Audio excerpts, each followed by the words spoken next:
Definite గా ఇది మొత్తం సౌత్ ఈస్ట్ ఏషియా తీసుకుంటే మీకు మొత్తానికి ఇక్కడ నుంచి పెరుగుతుంది కనెక్టివిటీ. ఎందుకంటే ఇంత పెద్ద డేటా సెంటర్ వస్తుంటే దాన్ని ఉపయోగించుకునే వాళ్ళు చాలా మంది ఉంటారు. ఎందుకంటే ఫర్ ఎగ్జాంపుల్ ఇప్పుడు మీరు ఈ ప్రోగ్రామ్ అయిన తర్వాత దీన్ని యూట్యూబ్ లో పెడతారు. ఈ యూట్యూబ్లన్నీ ఎక్కడ ఉంటాయంటే డేటా సెంటర్ లో ఉంటాయి. మీకున్న ఓలా కావచ్చు, ఊబర్ కావచ్చు, బ్యాంకింగ్ కావచ్చు, ఇవన్నీ కూడా డేటా సెంటర్స్ ఉంటాయి. కాబట్టి మిగతా దేశాలు కూడా దీని యొక్క ఇక్కడ డేటా సెంటర్ ఉంది కాబట్టి దీన్ని ఉపయోగించుకుంటారు. దానికోసం మంచి కేబులింగ్ కావాలి. కేబులింగ్ వేసినప్పుడు ఏమవుతుందంటే తక్కువ సమయంలో మనం డేటాని ఎలా తీసుకోవాలన్న దాని మీద ప్రపంచం నడుస్తుంది. Speed is very important. ఆ స్పీడ్ కోసం మీరు చెప్పినట్టు 12 దేశాలు ఈ అండర్ సీ కేబులింగ్ ద్వారా మన ఈ data centre cum a hub ను ఉపయోగించుకోబోతున్నాయి. We should see it as a very welcoming step. 12 దేశాలు మన రాష్ట్రం మీద ఆధారపడి ఉన్నాయి. అసలు బెంగళూరు మా దగ్గర నుంచి ఈ డేటా సెంటర్ వెళ్ళిపోయిందని వాళ్ళు పెడుతున్నారు. మద్రాసు వాళ్ళు కూడా వాళ్ళు అనుకుంటున్నారు, తమిళనాడు వాళ్ళు కూడా. సో ఇటువంటి రాష్ట్రాలు వదిలేసి మనల్ని మన దగ్గరికి తీసుకురావడం అనేది అందరూ కూడా గర్వంగా చెప్పుకోవాలి. గత ప్రభుత్వం కూడా మేము విశాఖపట్నాన్ని బాగా డెవలప్ చేశాం కాబట్టి ఈ డేటా సెంటర్ మా దగ్గర వచ్చిందని వాళ్ళు ఆ విధంగా పొలిటికల్ గా కూడా క్రెడిట్ తీసుకోవచ్చు. ఏముంది దాంట్లో? సో వచ్చిన దాన్ని ఏ విధంగా మలుచుకోవాలన్న దాని మీద ఆధారపడి ఉంటుంది. కానీ వచ్చిన ప్రతిదాన్ని కూడా విమర్శించకూడదు. విమర్శించాల్సిన చోట విమర్శించండి, దెర్ ఇస్ నో డౌట్. ఈ ప్రభుత్వం మెడికల్ కాలేజీని ప్రైవేటీకరణ చేస్తుంది, విమర్శించండి. ఎస్, మెడికల్ విద్యా విధానం ఎప్పుడు కూడా ప్రభుత్వ రంగంలో ఉండాలని కోరుకునే వాళ్ళు నేను కూడా ఒకండి. సో అటువంటి విషయాలు ఏదంటే మనం వాదిద్దాం. ఇటువంటి పెట్టుబడుల ద్వారా వచ్చే ఆదాయం ఏదైతే ఉంటుందో దాన్ని మెడికల్ కాలేజీలు నడపడానికి మనం ఉపయోగించుకోవచ్చు కదా అని ప్రభుత్వాలను అడగచ్చు మనం. సో ఈ విధంగా మనం మార్చుకోవాల్సిన అవసరం ఉంది. కేవలం రాజకీయ లబ్ధి కోసం వస్తున్న డెవలప్మెంట్ కూడా ఆపకూడదు అన్నది రాజకీయ పార్టీలు నేర్చుకోవాల్సిన ప్రధానమైన అంశం. కాబట్టి ఈరోజు టైమ్స్ ఆఫ్ ఇండియాలో బ్రహ్మాండమైన ఆర్టికల్ వచ్చింది, అది చదవమని చెప్పండి అందరికి. స్వామినాథన్ అంకలేశ్వర్ అయ్యర్ అని ఆయన మంచి ఆర్టికల్స్ రాస్తారు. ఆయన ఈరోజు టైమ్స్ ఆఫ్ ఇండియాలో రాశాడు, Google a app is a turning point not a trophy అని ఆయన ఒక మంచి ఆర్టికల్ రాశాడు. సో ఇటువంటి ఆర్టికల్స్ చదివితే అందులో అనేక అంశాలు మనకు తెలుస్తాయి అన్నది. కావాలంటే సుందర్ పిచయ్య ఇచ్చిన ఇంటర్వ్యూ కూడా చూడమని. అమెరికాలో ఆయన ఎందుకు నేను వైజాగ్ ను సెలెక్ట్ చేసుకున్నాను, దీనివల్ల ఏం కాబోతుందని ఆయన బ్రహ్మాండమైన ఇంటర్వ్యూ ఇచ్చారు.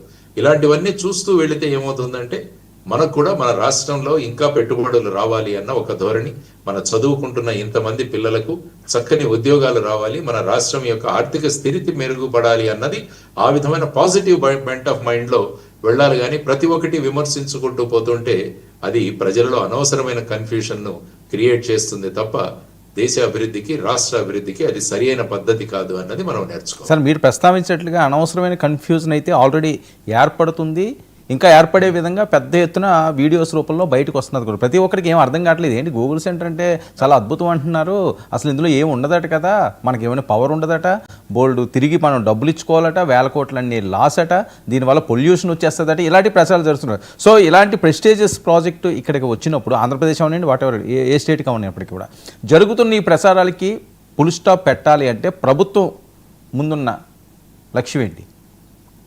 ప్రభుత్వం ట్రాన్స్పరెంట్ గా చెప్పాలి, ఏ విషయం కూడా దాచకూడదు. దీనికి కావాల్సిన పవర్ రిక్వైర్మెంట్ ఎక్కడి నుంచి తెస్తున్నాం కాబట్టి ముఖ్యంగా ఏంటి, పొల్యూషన్ అన్న భయం ప్రజల్లో ఉంది. రేడియేషన్ వస్తుంది, దీంట్లో విపరీతమైన ఎనర్జీ వస్తుంది, దానికోసం వాటర్ సప్లై. సో ఈ వాటర్ సప్లైని మేము ప్రజల యొక్క అవసరాలను తీర్చకుండా మేము దీనికి ఇవ్వము. ప్రజల అవసరాలు ప్రాముఖ్యం మొదటిది. తర్వాత ఈ ఏ హబ్ అండ్ డేటా సెంటర్ కి మేము ఇస్తాం. దానికోసం పోలవరం త్వరితగతిన మేము పూర్తి చేస్తాం. అందులో పోలవరం లెఫ్ట్ బ్యాంక్ కెనాల్ నుంచి విశాఖపట్నానికి వచ్చే నీళ్లలో దీన్ని ఈ విధంగా మేము ఉపయోగించుకుంటాం. తర్వాత alternative sources of energy, solar energy మేము ఎక్కడ డెవలప్ చేయబోతున్నాం. తర్వాత గ్రీన్ ఎనర్జీ కోసం ఎక్కడ మేము హైడ్రోజన్ హబ్ క్రియేట్ చేయబోతున్నాం. ఇవన్నీ కూడా కంటిన్యూస్ డైలాగ్ అన్నది ప్రభుత్వం ప్రజలతో చేయగలిగితే ఈ విధంగా వస్తున్న కామెంట్స్ కానీ వీటన్నిటిని కూడా ఎక్కడో ఒక చోట మనం ఫుల్ స్టాప్ పెట్టవచ్చు.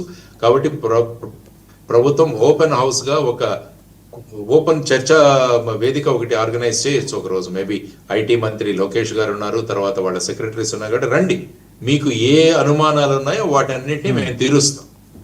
ఈ యూట్యూబ్లు కానీ, ఈ వీడియోలు కానీ, తర్వాత ఈ విధంగా వచ్చే చర్చల వల్ల క్రియేట్ అవుతున్న కన్ఫ్యూషన్ ని మేము క్లోజ్ చేస్తాం.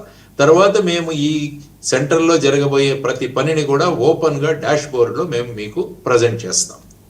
కాంట్రాక్ట్ కానీ తర్వాత రేపు వచ్చే కాంట్రాక్ట్స్ ఇష్యూ చేస్తారు దీనిలో. ఎందుకంటే ఇది సుమారుగా 1,30,000 కోట్ల ఇన్వెస్ట్మెంట్, ఇది సుమారుగా $15 బిలియన్ యొక్క ఇన్వెస్ట్మెంట్. సో ఆ ఇన్వెస్ట్మెంట్ లో ప్రతిదీ పారదర్శకంగా జరగాలి. ఈవెన్ ప్రభుత్వం యొక్క ప్రతి కాంట్రాక్ట్ కూడా వెబ్సైట్ లో పెట్టాలి. ఆ కాంట్రాక్ట్ ఇస్తున్న ఫైల్ కూడా ఓపెన్ గా వెబ్సైట్ లో పెట్టాలి, ఎవరైనా చూసుకోవచ్చు. ఏ ప్రాతిపదిక మీద మేము దీన్ని చేస్తున్నామన్న విశ్వాసం ప్రజల్లో పెంచాలంటే ట్రాన్స్పరెన్సీ, పారదర్శకత అన్నది గవర్నమెంట్ కు పెంచాలి. ఒక ఓపెన్ డిస్కషన్ అన్నది ఒకటి లోకేష్ గారే ఒక చేయాలి. అందులో ఇంతకుముందు మినిస్టర్ అమర్నాథ్ గారిని కూడా ఆహ్వానించమనండి. ఇప్పుడు ఆయన కామెంట్ సార్, నేనే అడగపోతున్నాను. ఓకే, సోషల్ మీడియాలో ఏదో వ్యూస్ కోసం పెట్టేది కాదు, సాక్షాత్తు మాజీ ఐటీ మంత్రి దీని మీద కామెంట్స్ చేస్తున్నారు. ఎస్, వారిని పిలవండి. కావాలనుకుంటే ఇక్కడ ఐటీ మంత్రిగా పనిచేసిన కేటీఆర్ గారిని పిలవండి, ఇప్పటి ఐటీ మంత్రి మన శ్రీధర్ బాబు గారిని పిలవండి. Let us have open discussion. ఏముంది ఇందులో ఏమి దాచుకొని చేయాల్సిన విషయం కాదు కదా. ఒక మంచి ఇన్వెస్ట్మెంట్ భారతదేశానికి వస్తున్నప్పుడు భారతదేశం విశాఖపట్నాన్ని ఎన్నుకుంది, అది మనం అందరం కూడా ఆనందించాల్సిన ప్రధానమైన అంశం.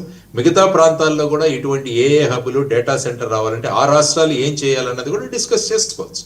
ఏముంది, ఫైనల్ గా ఇన్వెస్ట్మెంట్ భారతదేశానికి రావాలి అన్నది మనం అందరం కూడా ఆలోచించాల్సిన ప్రధానమైన అంశం. Thank you so much Lakshminarayana గారు, మీ విలువైన సమయాన్ని కేటాయించినందుకు. ఇది మాజీ జేడీ లక్ష్మీనారాయణ గారితో ఈనాటి స్పెషల్ షో.